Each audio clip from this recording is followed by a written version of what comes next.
आज 2026 में ये वो समय है जब हम बात करते हैं हम लोग चांद पे जाएंगे, मार्स पे जाएंगे, ब्रह्मोस जैसी इंटरकॉन्टिनेंटल मिसाइल्स का हम लोग बना रहे, डेवलप कर रहे हैं। और उसी समय पे हमारी राजधानी के पास नोएडा में 2 घंटे तक भी एक बच्चा चिल्लाता रहा, प्रशासन से आवाज़ लगाता रहा, गुहार लगाता रहा कि मेरी मदद करो, मेरी जान बचाओ। अपने पिता को फ़ोन कर कर वो रोता रहा कि पिता मेरी जान बचाओ, और लेकिन कोई भी उसकी मदद नहीं कर सका और उसने पिता के सामने रोते रोते अपनी जान दे दी वहाँ पर।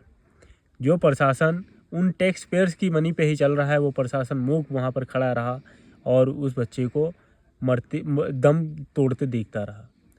बड़ी शर्म की बात है।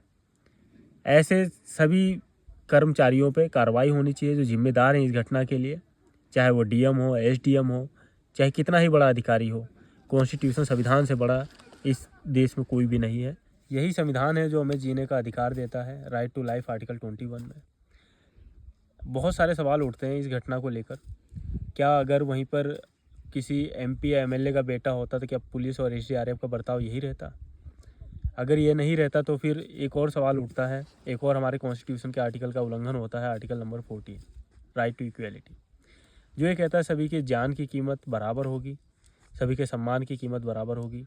लेकिन यहाँ इस घटना को देखकर तो ऐसा नहीं लग रहा है कि एक किसान मजदूर, एक इंजीनियर, एक मिडिल क्लास बच्चे की कीमत, जान की कीमत एक एमएलए और एक एमपी के लड़के की जान की कीमत के बराबर है। तो बहुत सारे सवाल उठ रहे हैं प्रशासन पे। क्या प्रशासन इस नाकामी से आगे कुछ सीखता है या फिर ऐसी ही गलतियां बार बार दोहराता रहता है? क्योंकि एक महानगर में ऐसी घटना घटना बहुत बड़ी बात है, बहुत बड़ी चूक है। अगर एक महानगर में ऐसी घटनाएं घट सकती हैं जहाँ पे सारी व्यवस्थाएं मौजूद रहती हैं, दिल्ली के सटे हुए इलाके में मौजूद है नोएडा, आपको अगर ना पता हो तो ये भी बता दूं मैं आपको। और वहाँ पर अगर ऐसी घटना घट जा रही है, कितना हाईटेक शहर वहाँ पर, तो एक दूर दराज गाँव में अगर ऐसी घटना घटती तो क्या होता?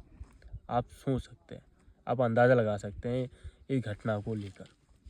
अगर प्रशासन इस घटना से कुछ नहीं सीखता है तो बहुत बड़ी बेवकूफ़ी होगी। चाहे वो कोई डीएम हो, चाहे एसडीएम हो, चाहे कोई भी सरकारी अधिकारी हो, जो भी इस घटना में सम्मिलित है, इस घटना का दोषी है, तो उसकी जांच होनी चाहिए, उस पर कार्रवाई होनी चाहिए और सख्त से सख्त कदम लिए जाने चाहिए। जय हिंद।